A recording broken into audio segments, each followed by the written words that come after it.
नमस्कार, आप सबका स्वागत है।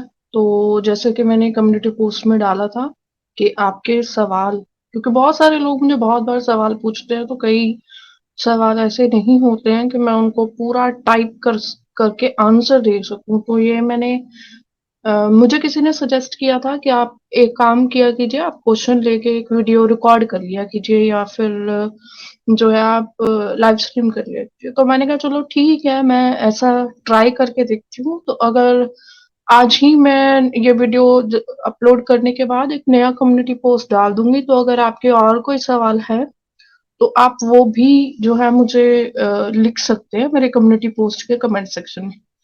पहले मैं डिस्क्लेमर देना चाहती हूँ कि देखिए, ये सवाल जो आप पूछ रहे हैं इसकी ऑब्वियसली मैं एक ह्यूमन बीइंग हूँ, तो मेरी एक लिमिटेड अंडरस्टैंडिंग है। तो मैं उस हिसाब से जो है अपने अंडरस्टैंडिंग के हिसाब से या जितना मैंने पढ़ा है उसके हिसाब से मैं आपको आंसर दे रही हूँ। तो मैं ये क्लेम नहीं कर रही हूँ कि मेरे जो सवाल है वो 100% है, लेकिन हाँ, आपको एक सजेशन या थोड़ी सी अपनी अंडरस्टैंडिंग में जरूर शेयर कर सकती हूँ ताकि आपके पास एक डिफरेंट पर्सपेक्टिव आ सके, आपके पास एक नया नजरिया आ सके कि कोई और इस सवाल को या कोई और इस बात को किस तरह से देखता है। ज़्यादा सवाल आए नहीं। तो पहला सवाल मुझे किसी ने पूछा है और ये अक्सर मुझसे लोग पूछते हैं ये सवाल। बहुत बार पूछा जाता है मुझे ये सवाल। इतनी बार पूछा जाता है कि मतलब मैंने सोचा कि इस सवाल को मैं एक बार ले ही लूँ। अदरवाइज़ मैं इस सवाल का ज़्यादातर इग्नोर कर देती हूँ। बहुत बार मैं इसका आंसर करती नहीं हूँ क्योंकि इसका बहुत ही सिंपल सा जवाब है और लोग पता नहीं क्यों इतने कंफ्यूज हो जाते हैं इतनी सिंपल सी बात को लेके। ये कह रहे हैं कि मैं ग्रास रूट लेवल से जो है काम करना चाहता हूँ, सोशल मीडिया पे करना नहीं चाहता हूँ। बिल्कुल ठीक है, आप किसी ऑर्गेनाइजेशन को ज्वाइन कर लीजिए, लेकिन यहाँ पे ना एक और इन्होंने बात लिखी कि मैं ना सीक्रेटिवली जो है वो किसी ऑर्गेनाइजेशन के साथ काम करना चाहता हूँ और मेरी पर्सनल लाइफ या फैमिली पे इम्पैक्ट ना आए। तो मुझे ये बड़ी अजीब सी बात लगी कि फैमिली पे या उस पे कैसे इम्पैक्ट पड़ेगा आपके, मुझे समझ नहीं आई आपकी ये बात। ये ये कंफ्यूजन बहुत सारे लोगों में। अरे भाई, आप कोई इलीगल काम थोड़ी ना कर रहे हो कि आपकी मतलब पर्सनल लाइफ इम्पैक्ट हो जाएगी। इवन मैं भी कोई इलीगल काम थोड़ी ना कर रही हूँ। मेरी एक अपनी अंडरस्टैंडिंग है कि हाँ, मेरे पास इतना टाइम है नहीं कि मैं ग्राउंड वर्क पे काम कर सकूं। तो मैं उसी हिसाब से अपनी अंडरस्टैंडिंग के हिसाब से जो मेरी लाइफ को, मेरी पर्सनल लाइफ डिस्टर्ब ना हो, और ये मैं बार बार लोगों को बोलती हूँ।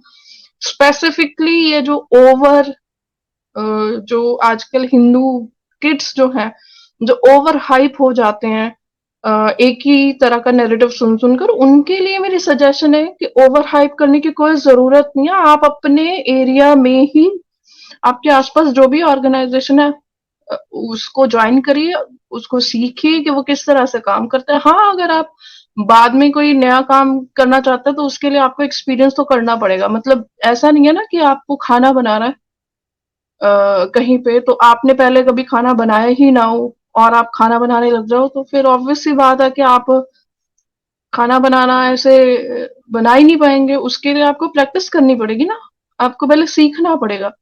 तो जब तक वो सीखेंगे नहीं, और जब सीखेंगे आप तो गलतियां भी करेंगे, सीखेंगे आप तो हो सकता है आपको उसमें इंटरेस्ट ही ना हो। तो जब तक आप पहला स्टेप लेते नहीं हो ना, तब तक आपको नहीं पता चलता।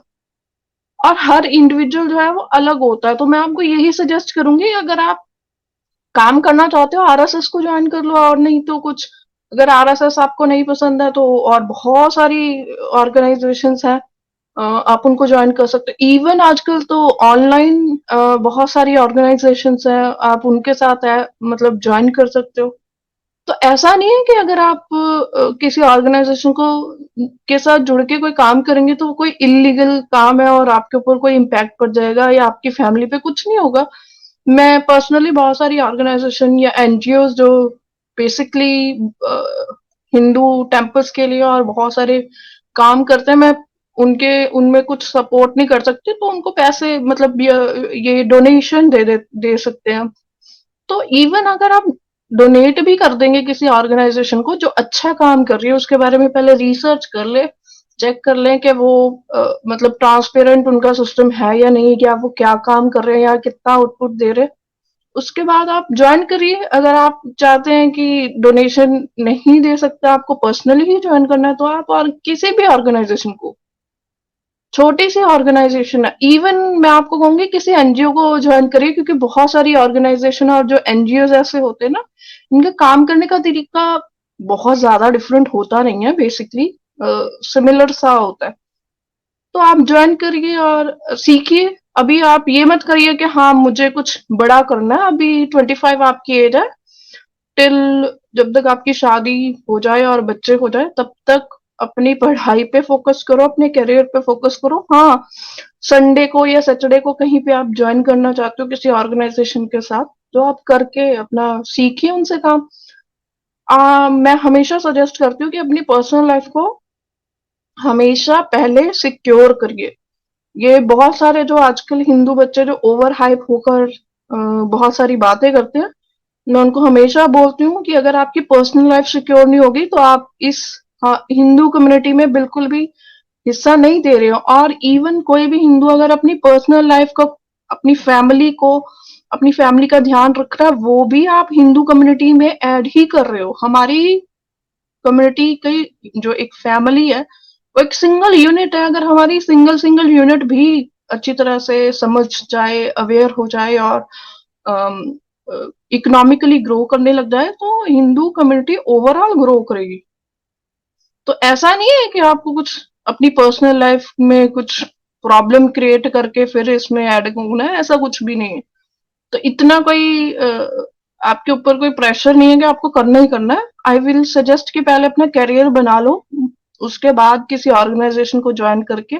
और अगर आपको लगता है कि नहीं मुझे अभी से ज्वाइन करना है, तो भी कोई दिक्कत नहीं है, किसी एनजीओ को ज्वाइन कर लो। अगर हिंदू ऑर्गेनाइजेशन नहीं भी है ना आपके पास, तो किसी एनजीओ के साथ ना पार्ट टाइम जुड़ जाओ, आपको आइडिया हो जाएगा कि ये काम कैसे होता है ऑर्गेनाइजेशन का।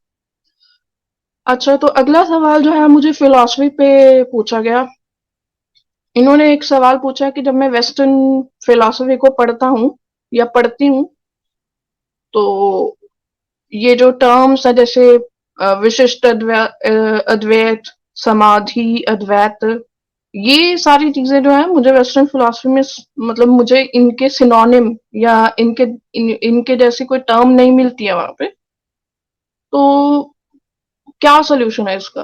पहली बात तो वेस्टर्न फिलॉसफी जो है, भारतीय दर्शन जिसको हम फिलॉसफी भी बोल देते हैं, उनसे बहुत डिफरेंट है। और दूसरी बात, ये जो आपका तरीका है ना बुक को पढ़ने का, कि आप पहले से प्रेजुडिस बना के पढ़ रहे हैं उस किताब को कि मुझे इसमें से अद्वैत ढूंढना है वेस्टर्न फिलॉसफी में से, या मुझे समाधि के इक्विवेलेंट कुछ ढूंढना है, ये तरीका ही गलत है किसी भी किताब को पढ़ने का। मैं पर्सनली अपनी बात बता रही हूँ, मैं जब भी किसी किताब को पढ़ती हूँ तो अपना प्रेजुडिस प्रेजुडिस होता है कि जो मैं पहले जानती हूँ उसको साइड में रख देती हूँ। हाँ, जब मैं वो किताब पढ़ रही होती हूँ, कुछ चीजें मुझे लगती हैं कि ये किसी और चीज से भी मुझे सिमिलर लगती हैं, तो मैं उसको पीडीएफ में तो हम मार्क कर लेते हैं, और अगर हार्ड बुक है तो उसमें अ, जो वो हाइलाइटर होता है उसे हाईलाइट कर लेते हैं। तो ऐसे करके रख लेती हूँ कि दोबारा जब मुझे दोबारा पढूं उस बुक को, तो फिर मैं अंडरस्टैंड कर पाऊं कि अच्छा इसमें और इसमें क्या कनेक्शन है। ठीक है, तो ये जो तरीका है ना बुक पढ़ने का, अगर कोई भी इस तरीके से बुक पढ़ रहा है कि मुझे इसमें से ये ही ढूंढना है, ये तरीका बहुत गलत है। इस तरह से आपको कोई भी किताब नहीं पढ़नी चाहिए। मैं आपको सजेस्ट करूंगी, अगर आप वेस्टर्न फिलोसफी पढ़ रहे हो तो आप जो इंडिक फिलॉसफी अगर आप उसमें से ढूंढना चाहते हो, तो फिर ये तरीका सही नहीं है, क्योंकि फिर आप अंडरस्टैंड ही नहीं कर पाएंगे उसको। ये बहुत गलत तरीका है। तो आई विल सजेस्ट कि वेस्टर्न फिलॉसफी में वैसे आपको ऐसा बहुत कुछ नहीं मिलेगा। हाँ, कुछ कुछ चीजें आपको क्लोज टू लगेंगी। मतलब मैं आपको, क्योंकि आपको पढ़नी है अभी, तो मैं आपको एग्जैक्टली सब कुछ नहीं समझाऊंगी। कुछ कुछ चीजें आपको लगेंगी कि हाँ हो सकता है ये मतलब वैसा ही कुछ आइडिया है, क्लोज क्लोज आइडियाज मिल जाएंगे, लेकिन एज सच कोई सिमिलर मतलब डिट्टो कॉपी पेस्ट कोई चीज रेयरली मिलेगी फिलॉसफी में। और दूसरी बात की जो वेस्टर्न फिलॉसफी है ना, आपको समझना पड़ेगा, वो बहुत ज्यादा मटेरियलिस्टिक, जो हमारा ये वर्ल्ड है इसके ऊपर बेस्ड है। हालांकि जो अगर आप भारतीय दर्शन को पढ़ेंगे तो ये बहुत ही स्पिरिचुअल लेवल पे है। मतलब वहां पे जो वेस्टर्न फिलोसफी फिलोसफर्स जो बातें करते हैं वो ब्रेन को लेके, यानी कि वो जो हमारा दिमाग होता है उसको लेकर के हम जो है जीवित हैं क्योंकि हमारा ब्रेन जो सोच पा रहा है, तो उसको लेके जो है वो पूरा उनका वो जो कॉन्सेप्ट है वो ड्रॉ होता है। जबकि जो भारतीय दर्शन है वो ब्रेन के अलावा, मतलब हमारा जिसको हम, जैसे आपने अद्वैत वर्ड लिखा है, जिसको हम चेतन बोलते हैं, जिसको हम कॉन्शियसनेस बोलते हैं, उसके इर्द गिर्द मतलब अल्टीमेट लेवल पर वो जाते हैं। तो अगर आप ढूंढना चाहेंगे सिमिलैरिटीज मिल जाएंगी, लेकिन अगर आप प्रेजुडिस लेकर पढ़ रहे हैं इसको तो मैं आपको सजेस्ट करूंगी कि इस तरह से कृपया करके ना पढ़े। ओके, तो तीसरा सवाल है मेरा, मेरे पास जो आया है,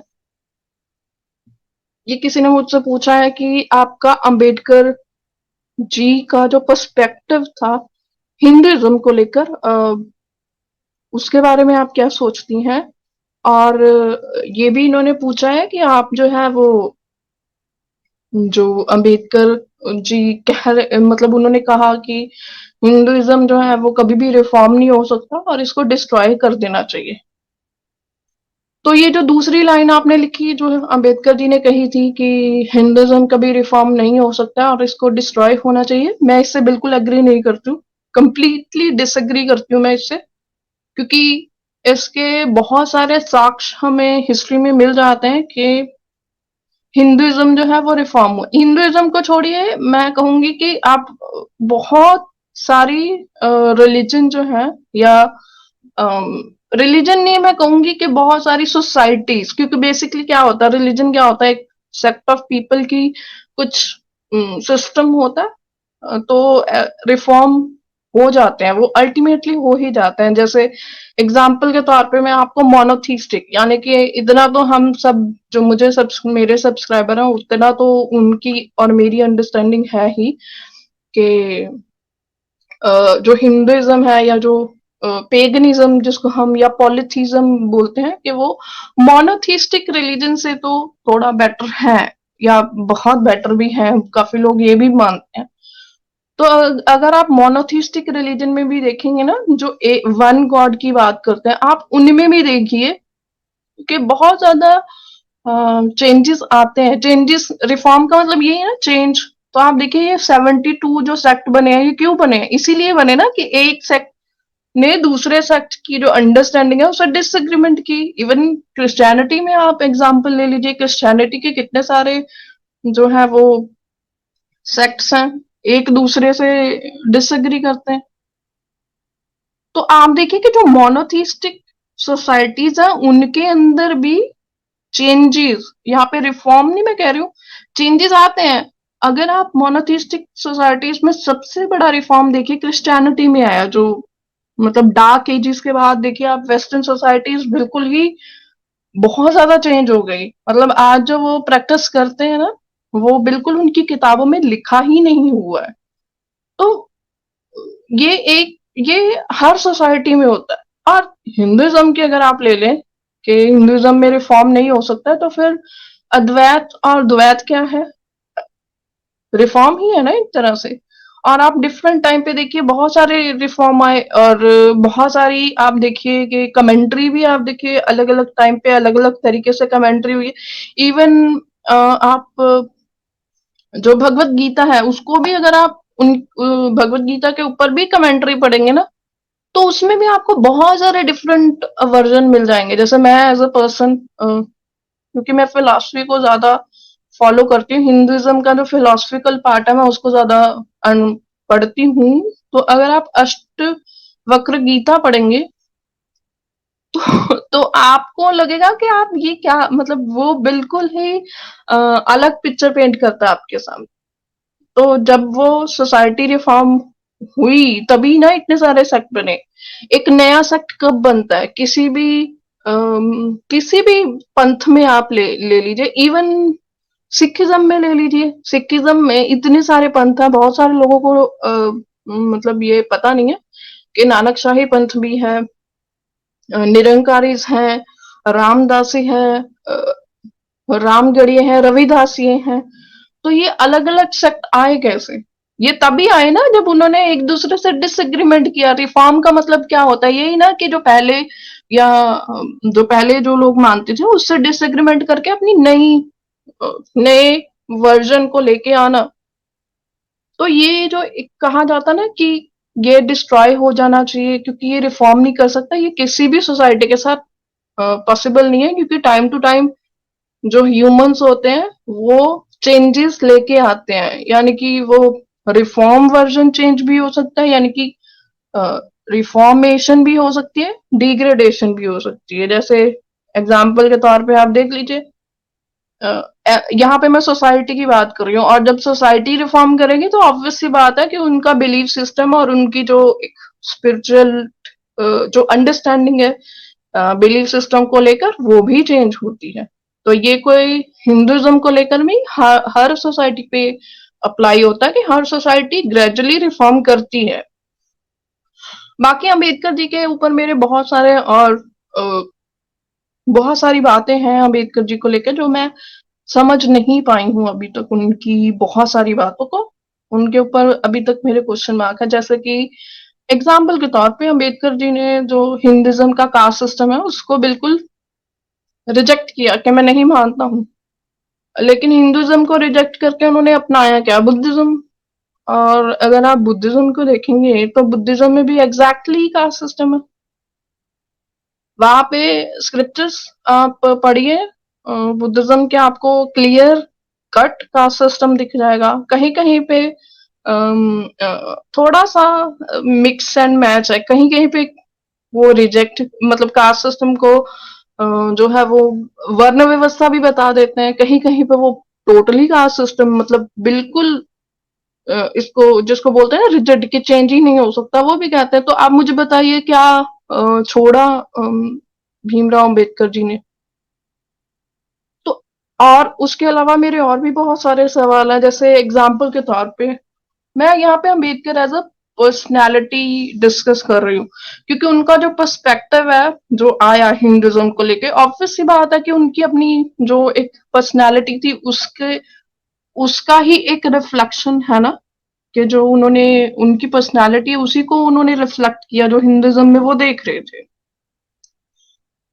तो बहुत सारे ऐसे सवाल है। जैसे उन्होंने जोगिंदर नाथ मंडल जो है वो उन्होंने कंप्लीटली अपोज किया था खिलाफत मूवमेंट को। उन्होंने बहुत ज्यादा मतलब क्रिटिसाइज किया इस्लामिक आइडिया को, कि इस्लाम एज अ थियोलॉजी उन्होंने बहुत क्रिटिसाइज किया। लेकिन जब जोगिंदर नाथ मंडल, क्योंकि उनका स्टैंड जो अगर आप पॉलिटिकल स्टैंड देखेंगे तो भी आपको क्लियरली नजर आ जाएगा, वो धीरे धीरे धीरे धीरे उन्होंने भी अपने स्टैंड बहुत जगह पे चेंज किए थे। तो जोगिंदर नाथ मंडल ने जब वेस्ट बंगाल में जो मुस्लिम लीग की जो आई थिंक सोहरावर्दी की जो है उनके साथ ज्वाइन करके पॉलिटिकल जो अलाइन करके गवर्नमेंट बनाई थी, वहां पे उनकी वो जो अंडरस्टैंडिंग है कि नहीं मुस्लिम जो है वो जो मुस्लिम इस्लामिक आइडिया है वो तो उम्मा में बिलीव करता है, वो तो बिलीव ही नहीं करता है इंडिविजुअलिटी में। तो वहां पे उनकी अंडरस्टैंडिंग पे क्वेश्चन मार्क है। ऐसी बहुत सारी चीजें हैं जहां पे उनके ऊपर पर्सनली मैं क्वेश्चन मार्क लगाती हूँ, सीरियसली लगाती हूँ, क्योंकि मुझे अभी तक उनके बहुत सारे क्वेश्चंस जो मेरे माइंड में आते हैं अम्बेडकर जी की पर्सनालिटी को लेकर, उनके जवाब मुझे नहीं मिलते हैं, मतलब सेटिस्फैक्टरी आंसर नहीं मिलते एग्जाम। और मैं एक और बात बोलना चाहूंगी लोगों को, एक और बात बताना चाहती हूँ जो कि बिल्कुल उनको कई लोग जो है वो कहते हैं कि नहीं अंबेडकर जो थे वो एंटी हिंदू थे, और बहुत सारे ऐसे लोग हैं जो कहते हैं कि, और ये मैं दोनों साइड के बात बोल रही हूँ, जो अंबेडकर जी को सपोर्ट करते हैं, जो अंबेडकराइट्स हैं, वो भी मानते हैं कि वो एंटी हिंदू थे, तो वो अपना स्टैंड इसलिए लेते हैं। और बहुत सारे ऐसे लोग जो अंबेडकर जी को पसंद नहीं करते, और ये मुझे पता है हिंदू कम्युनिटी में बहुत सारे लोग हैं जो अंबेडकर जी को पसंद नहीं करते हैं, लेकिन अ, अ, वो भी यही मानते हैं कि जो अंबेडकर हैं वो एंटी हिंदू थे। तो मेरा उनसे सिर्फ एक सवाल है, जिस सवाल को मैं भी ढूंढ रही हूँ, आप भी ढूंढ सकते हैं, कि अगर अंबेडकर जी एंटी हिंदू थे, बहुत सारे लोग बोलते हैं कि उन्होंने इस्लाम को क्रिटिसाइज किया, और वो कई लोग मुझे कहते हैं कि वो ब्रिटिश ट्रूथ थे। मुझे कमेंट सेक्शन में बहुत सारे लोग जो हैं वो कमेंट करते हैं, बहुत सारे लोग मुझे लिखते हैं कि नहीं आपको नहीं पता, वो तो जो है वो क्रिश्चियनिटी के सपोर्टर थे। तो मुझे एक बात बताओ कि उन्होंने, अगर वो ब्रिटिशर्स के सपोर्टर थे, अगर वो क्रिश्चियनिटी के सपोर्टर थे, तो उन्होंने अपनी डेथ से पहले अपने लोगों को साथ में लेकर एक ऐसे सिस्टम में क्यों गए जो कि क्लोज टू इंडिक आइडियाज है। बुद्धिज्म, हम चाहे जितनी मर्जी मतलब ये कहें कि बुद्धिज्म जो है वो हिंदुइज्म से मतलब उस तरह से रिलेट नहीं कर पाता, जिस तरह से आज आइडिया बन गया है कि बुद्धिज्म को माना जाता है कि नहीं ये इंडिक आइडिया है, तो इंडिक आइडिया ना, भारत की ही धरती से निकला हुआ आइडिया, इससे तो हम डिनाई नहीं कर सकते हैं। तो अगर वो एक्चुअली एंटी हिंदू थे, ये मैं दोनों साइड के लोगों से सवाल पूछ रही हूँ, जो उनको एडमायर करते हैं और जो उनको एडमायर नहीं करते, दोनों से, तो वो क्रिश्चियनिटी में क्यों नहीं चले गए? नहीं गए ना वो, उन्होंने अल्टीमेटली एक इंडिक आइडिया को ही अपनाया। तो ये सवाल आप ढूंढिए, इसका आंसर ढूंढिए, मैं भी ढूंढ रही हूँ। जब इस सवाल का आंसर मिलेगा तो डेफिनेटली आई थिंक फिर मैं और ज्यादा मतलब बेटर तरीके से अंडरस्टैंड कर पाऊंगी। तो ये जो लोग कुछ यूट्यूब वीडियोस को देखकर अपना मन बना लेते हैं, तो उनको मैं सजेस्ट करूंगी कि प्लीज खुद से पढ़िए, अंबेडकर जी की बहुत सारी किताबें आप उनको पढ़िए, उनसे आपको पता चलेगा कि उनकी पर्सनालिटी कैसे थी। और जब आप उनकी पर्सनालिटी को अंडरस्टैंड करेंगे, जैसे ये सवाल पूछा हुआ है कि उनका पर्सपेक्टिव, तो उनका पर्सपेक्टिव भी आपको समझ में आएगा। इस चीज से तो हम डिनाई नहीं कर सकते ना कि उनके पर्सनल एक्सपीरियंसेस कुछ ऐसे हुए थे जिससे उनके मन में कुछ कुछ ना कुछ मतलब वो कहते हैं ना कि एक खटास आ गई थी। तो वो पर्सनल एक्सपीरियंस, आप किसी के पर्सनल एक्सपीरियंस को डिनाई नहीं कर सकते हैं, मैं नहीं डिनाई करती हूँ जो उन्होंने पर्सनली एक्सपीरियंस किया था, क्योंकि अल्टीमेटली उनका पर्सपेक्टिव उनकी पर्सनल एक्सपीरियंस से ही आया। दूसरी चीज मैं कहूंगी कि जो उनका पर्सनल एक्सपीरियंस है, उसके बेसिस पे हम पूरी हिंदू सोसाइटी को या पूरे हिंदुइज्म को उस तरह से नहीं देख सकते हैं। और जो उनका क्रिटिसिज्म है, मैंने उनकी किताब पढ़ी हुई है बाय द वे, जो उन्होंने हिंदुइज्म पे क्रिटिसाइज किया, लेकिन वो उन्होंने सिर्फ एक पॉइंट ऑफ व्यू से, क्योंकि जो उन स्टोरीज को लिटरल वे में लेते हैं, उनके अंडरस्टैंडिंग से उन स्टोरीज को क्रिटिसाइज किया था। जैसे मेरे जैसे लोग हैं जो फिलोसफिकल पॉइंट ऑफ व्यू से उन स्टोरीज को देखते हैं, क्योंकि मेरी अंडरस्टैंडिंग है कि मैं स्टोरीज में भी दर्शन को ढूंढने की कोशिश करती हूँ, जो इंडिक दर्शन है, कि इसमें क्या समझाया जा रहा है या क्या स्पिरिचुअलिटी इसमें मैं टेक अवे ले सकती हूँ। तो उस चीज को तो उन्होंने डिस्क्राइब ही नहीं किया। आप बताइए ना, उन्होंने दर्शन जो फिलोसफिकल पॉइंट है हमारे हिंदुइज्म में, उसको तो उन्होंने डिस्कस ही नहीं किया। चलिए, आई थिंक आपको आंसर मिल गया होगा जिन्होंने ये सवाल पूछा। तो मैं उनसे बहुत ज्यादा एग्री नहीं करती हूँ अम्बेडकर जी के पर्सपेक्टिव से, लेकिन हाँ, उनके पर्सनल एक्सपीरियंस को आपको कंसिडर करना पड़ेगा कि उनके कुछ पर्सनल एक्सपीरियंस थे जिसकी वजह से उनकी पर्सनालिटी ऐसी बनी और पर्सपेक्टिव ऐसा आ गया। और एक और बात मैं आपको कहूंगी कि इस बात को भी मत भूलिए कि जो अंबेडकर जी थे वो एक पॉलिटिकल पर्सनालिटी भी थे। और मैं हमेशा बोलती हूँ कि पॉलिटिकल पर्सनालिटीज जो होती हैं, उनका एम या वो जो बहुत सारी बातें कहते हैं, वो कई बार अपने वोट बैंक के लिए या अपनी पॉलिटिकल पॉइंट ऑफ व्यू से भी कहते हैं। तो इस चीज को भी आपको डिनाई नहीं करना चाहिए, ठीक है। अगला क्वेश्चन है मुझसे किसी ने पूछा कि distinction between Abrahamic and Indian God concept. तो इसका मैं बहुत सिंपल सा जवाब दूंगी कि देखिए, अब्राहमिक जो गॉड कॉन्सेप्ट है वो बहुत ही एंग्री गॉड ऑफ कॉन्सेप्ट है। मतलब वहां पे एंगर बहुत ज्यादा है, और वहां पे नेचर जो है, नेचर को एज अ गॉड रिप्रेजेंटेशन नहीं दी गई। दूसरी बात, मैंने पहले भी एक वीडियो की थी कि वहां पे फेमाइन डिविनिटी यानी कि फीमेल वर्जन ऑफ डिवाइन को भी जगह नहीं दी गई है। तो इसकी वजह से बहुत एक अलग सा वर्जन हमारे सामने आता है। दूसरी, अगर आप इंडियन गॉड ऑफ कॉन्सेप्ट को देखेंगे तो आपको यहाँ पे फीमेल्स भी मिलेगी, मेल्स भी मिलेंगे। इवन जो हमारे ये वरहा है, वो जो वाइल्ड बोर होता है, उनका वर्जन भी आपको दिखता है। जो मूषक राज है वो एक जो है वो जो माउस होता है उसकी रिप्रेजेंटेशन भी है हमारे यहाँ पे, स्नेक की रिप्रेजेंटेशन भी है।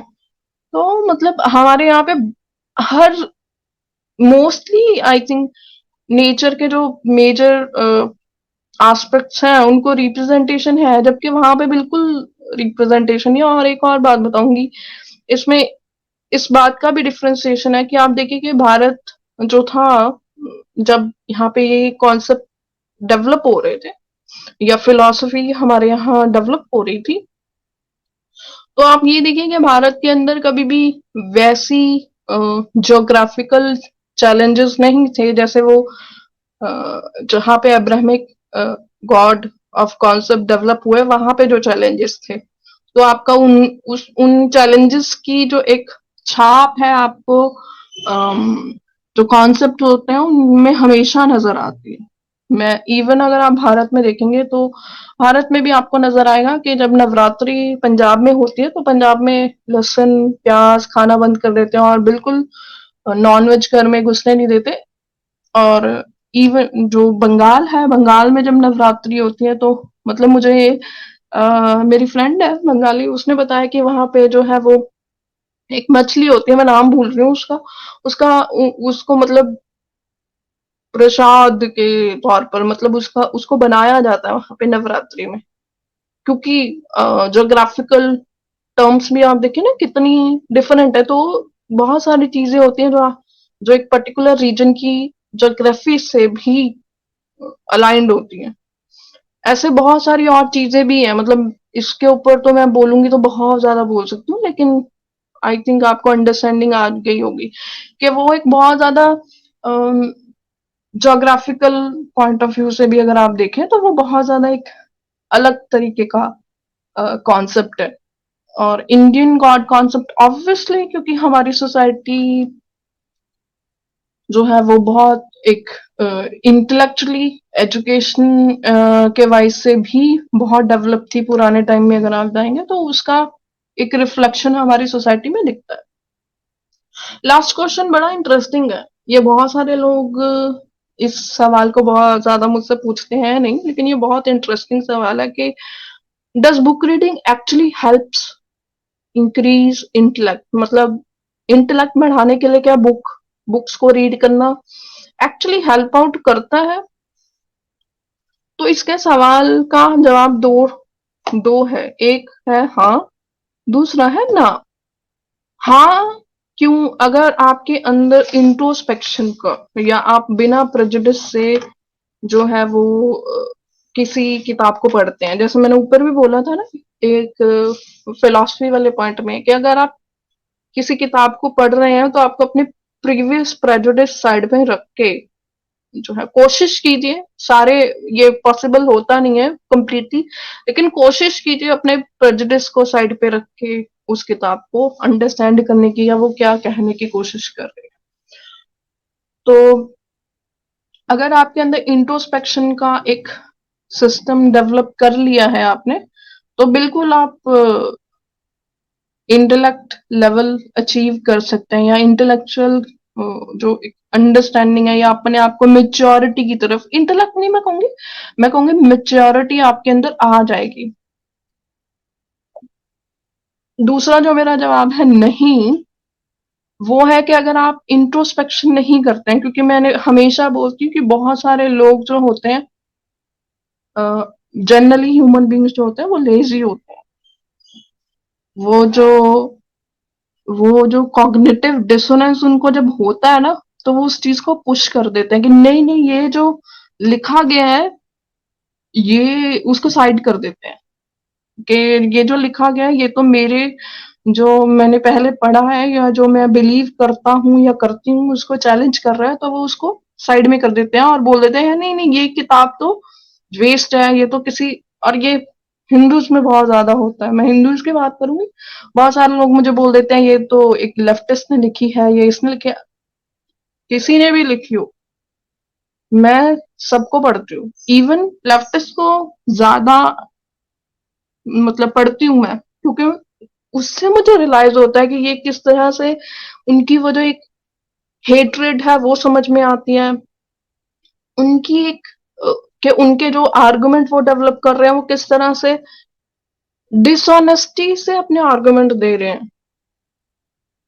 तो ये जो अगर आप बुक रीडर हैं और एक पर्टिकुलर लोगों की ही आप किताब पढ़ते हैं, तो मैं आपको कहूंगी कि आप शायद मेच्योरिटी लेवल आपके अंदर ना आए, क्योंकि आप फिर एक ही साइड की आर्गुमेंट्स को पढ़ेंगे, आप उनका जो अपोजिट है उसको पॉइंट ऑफ व्यू को नहीं पढ़ते हैं, तो फिर आपके लिए शायद मेच्योरिटी लेवल या इस पर्सन ने जो पूछा इंटेलेक्ट लेवल अचीव करना मुश्किल होता है।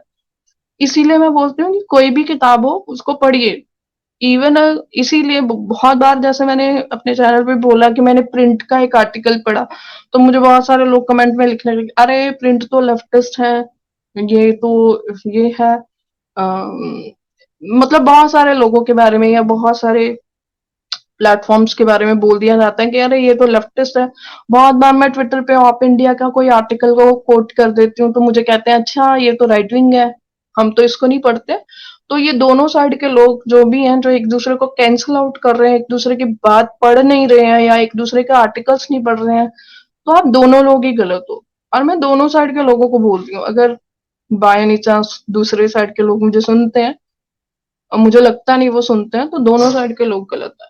तो आई थिंक कि मैंने आपको जवाब जो है वो दे दिया होगा कि अगर आपके अंदर इंट्रोस्पेक्शन की अंडरस्टैंडिंग नहीं है कि आपको इंट्रोस्पेक्ट भी करना है, और अगर अगर आप के अंदर अपने कॉग्निटिव डिसोनेंस को मतलब रखने की, मतलब वो कहते हैं ना कॉग्निटिव डिसोनेंस होता है, लोग डिक्लाइन कर देते हैं, उस आर्गुमेंट को ही डिक्लाइन कर देते हैं। जैसे मैंने अम्बेडकर जी के बारे में बहुत सारी बातें कहूंगी, तो बहुत सारे लोग जो अम्बेडकर जी को अम, अपना एक एडमायर करने वाले लोग हैं, वो बोल देंगे नहीं नहीं तुम तो प्रोपेगेंडा कर रही हो। जबकि उनके बहुत सारी स्पीचेस ऐसी हैं जिनको सुनेंगे लोग तो फिर शायद वो उनको सोचना पड़ेगा कि क्या ये वाकई अम्बेडकर जी ने बोलिया। और जो हिंदुत्व है उनको भी मैं बोलूंगी कि प्लीज के जो यूट्यूब वर्जन हिंदुत्व आप लोग सुन रहे हैं ना, इसको छोड़कर जो एक्चुअली सावरकर जी ने कहा है ना उसको पढ़ लीजिए, उसको भी पढ़ लीजिए। क्योंकि आप हिंदुत्व यूट्यूब के में किसी को सुन लिया हिंदुत्व वर्ड और उसको जो है वो कॉपी करने लग गए, तो उसके अलावा कुछ पढ़ लीजिए। बहुत सारे लोग हिंदू राष्ट्र की बात करते हैं, तो मैं उनको भी कहूंगी कि प्लीज राष्ट्र और राज्य में डिफरेंस जो है वो थोड़ा सा पढ़ लीजिए कि राष्ट्र और राज्य दोनों में क्या डिफरेंस होता है। तभी जब आपसे कोई क्वेश्चन पूछता है कि हिंदू राष्ट्र का क्या मतलब है, आप लोग आंसर नहीं कर पाते हैं। तभी जब आपसे कोई सवाल पूछता है हिंदुत्व के बारे में, आप आंसर नहीं कर पाते हैं। इसीलिए मैं बोलती हूँ कि ना तो अपना कॉन्सेप्ट जिसको लेकर खड़े हो वो नहीं पढ़ना, और जो उसके काउंटर में आर्गुमेंट्स हैं उनको भी नहीं पढ़ना। तो फिर आप ना तो आप जवाब लेने लायक होंगे, ना ही आप सुनने लायक होंगे। तो फिर आप वही करेंगे कि जो भी आपकी बात से डिसएग्री करता है उसको सर्टिफिकेट देने लग जाएंगे। तो आई होप मैंने सबके सवालों के जवाब दे दिए होंगे जितने लोग। मैं ज्यादा सवाल नहीं लूंगी क्योंकि फिर लंबी हो जाएगी बहुत स्कीम। तो आज मैं कम्युनिटी पोस्ट डालूंगी, कोशिश कीजिएगा वहां पे अपने सवाल रखने के। मैं लिमिटेड क्वेश्चन लूंगी जिसका मुझे लगेगा कि हाँ कोई ब्रिलियंट क्वेश्चन पूछा है किसी पर्सन ने और मुझे भी चैलेंजिंग लगे कि मुझे सोचना पड़े कि मैं इसका क्या आंसर करूं। तो प्लीज सवाल पूछिए, उससे आप तो ग्रो करेंगे ही, मेरी भी ग्रोथ होगी। तो एक दूसरे को हम इसी तरह चैलेंज देते रहेंगे। और जितने भी लोग सुन रहे हैं मैं उनसे कहूंगी कि आप अगर डिसएग्री करते हैं मुझसे तो आप बिल्कुल कमेंट सेक्शन में अपनी डिसएग्रीमेंट रख सकते हैं, लेकिन अगर कोई मुझे सर्टिफिकेट देने आया है यहाँ पे तो मुझे सर्टिफिकेट की जरूरत नहीं। तो आई थिंक यहाँ पे हम खत्म करते हैं। Thank you so much. जय श्री राम।